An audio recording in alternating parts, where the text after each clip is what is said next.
Assalamualaikum warahmatullahi wabarakatuh. Apa kabar sahabat nasihat kehidupan?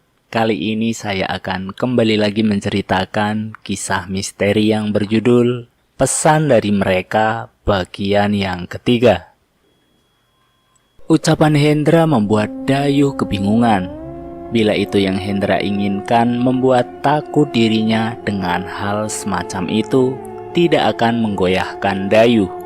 Maka saat itu juga Dayuh mengajak Hendra dan Tio memeriksanya. Ketika sampai di kamar orang tua Dayuh membuka pintu. Perlahan ketika pintu berderi terbuka, mereka melihat sesiapa yang dimaksud Hendra tadi. Kosong, tidak ada siapapun di sana, hanya kamar berisikan ranjang yang ditutup tirai. Dengan daun jendela terbuka, selain itu tidak ada apapun kecuali perabotan yang umumnya ada di dalam kamar. Jangan begitu ta, kalau bercanda jangan keterlaluan, kata Dayuh. Mencoba menyampaikan ketidaksukaannya dengan apa yang Hendra katakan, Hendra hanya diam. Sesekali ia melirik Tio yang sepertinya percaya dengan ucapannya. Namun karena Dayuh sudah membuktikan ucapannya, membuat Hendra tidak berkutik. Siang itu, mereka kemudian masuk ke dalam kamar Dayuh, mencoba melupakan apa yang baru saja terjadi. Sesaat setelah mereka masuk ke dalam kamar Dayuh, Tio dan Hendra berpandangan lagi, menatap satu sama lain sebelum mengatakannya. "Berani sekali kamu, Yuh. Apa nggak salah penempatan ranjangmu ini?" ucap Tio. "Maksudmu?" kata Dayuh dengan penasaran. "Ini tempat tidurmu, kepalanya kok di utara, kakinya di selatan. Sudah seperti orang yang mau dikuburkan saja. Apa nggak takut didatangi setan?" Hendra dan Tio benar-benar sudah tidak bisa mengatakan apapun. Dayuh benar-benar Dayuh. Seperti namanya, ia lebih keras dari batu kali.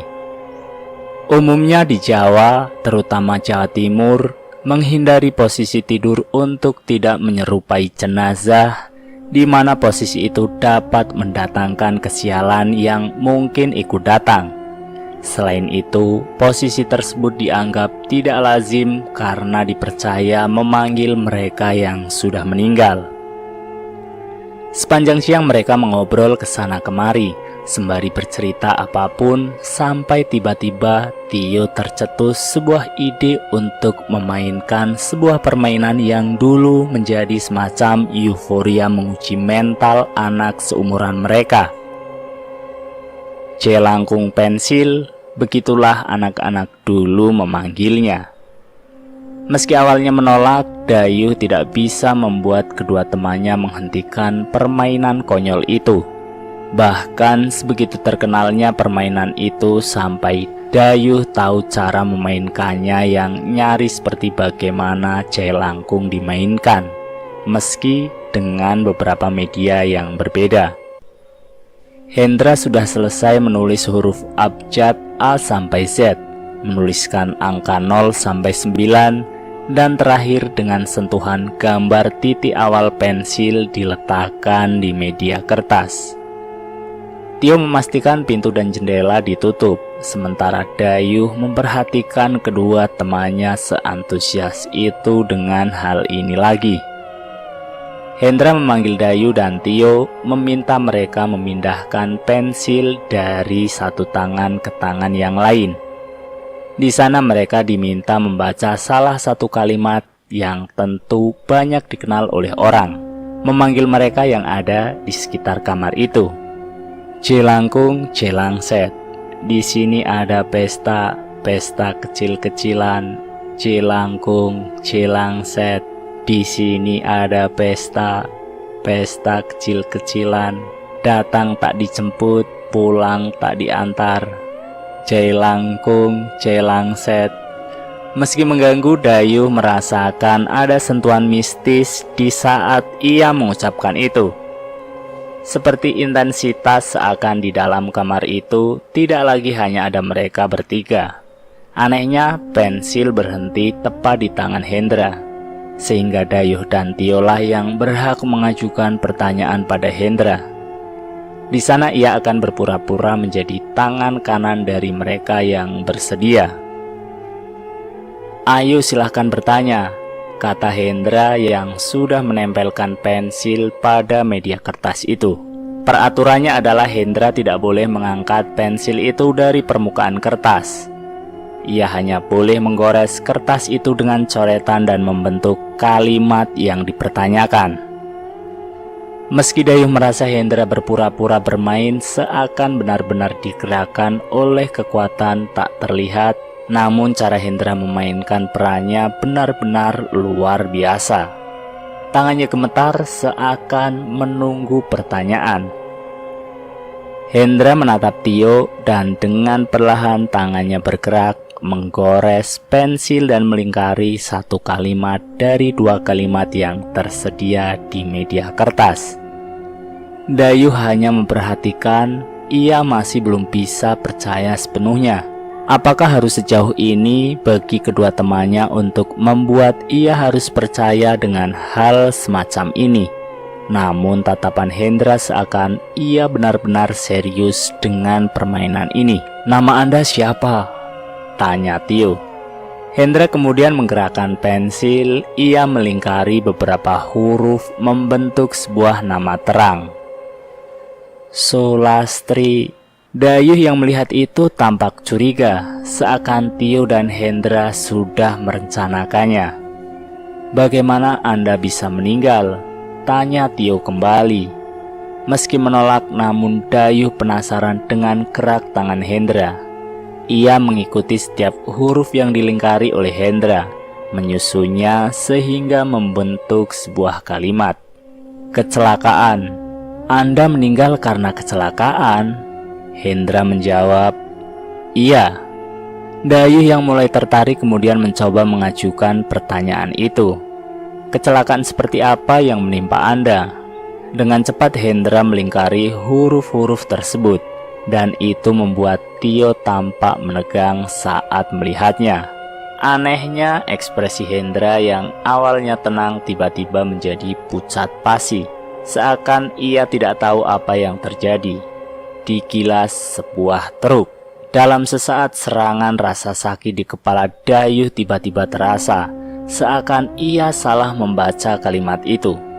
Sontak Tio langsung menghentikan permainan dengan menghempaskan pensil itu dari tangan Hendra sembari berujar dengan nada marah, "Caramu bercanda keterlaluan." Hendra yang sedari tadi diam kemudian berujar dengan nada terbata-bata, "Bukan aku."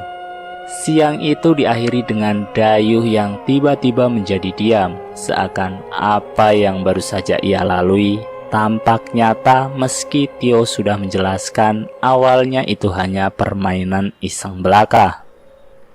Ada kejadian menarik saat Dayuh membuka jendela dari rumah tetangganya.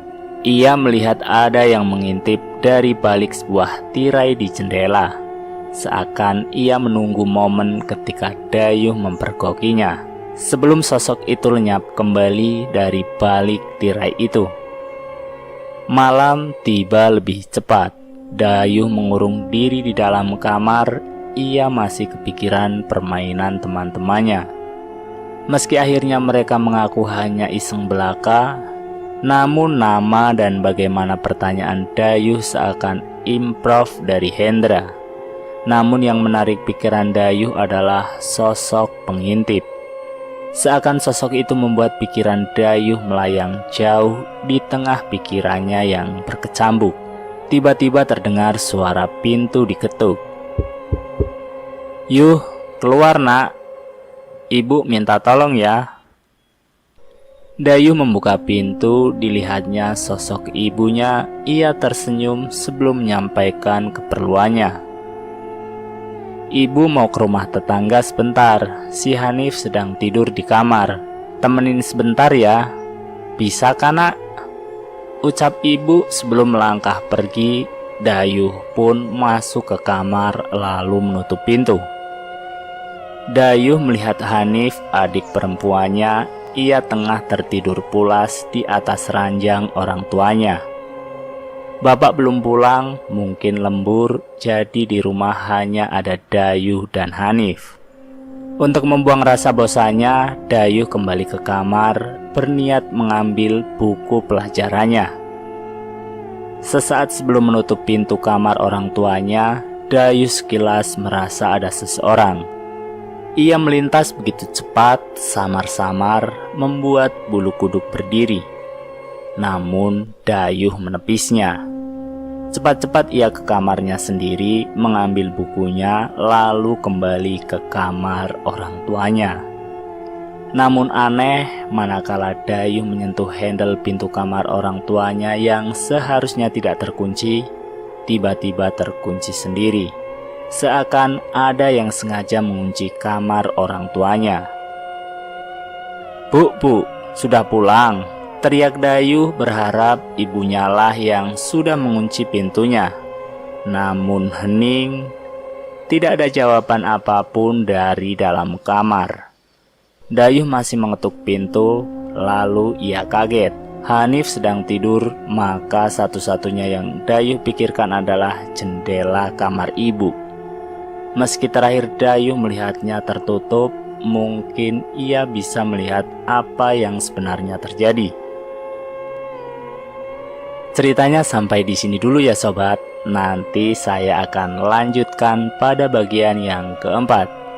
Terima kasih sudah menonton video nasihat kehidupan. Semoga video ini bermanfaat untuk kita semua. Jangan lupa tekan tombol like, share, dan komen. Tekan subscribe untuk mengikuti video kami selanjutnya ya. Wassalamualaikum warahmatullahi wabarakatuh.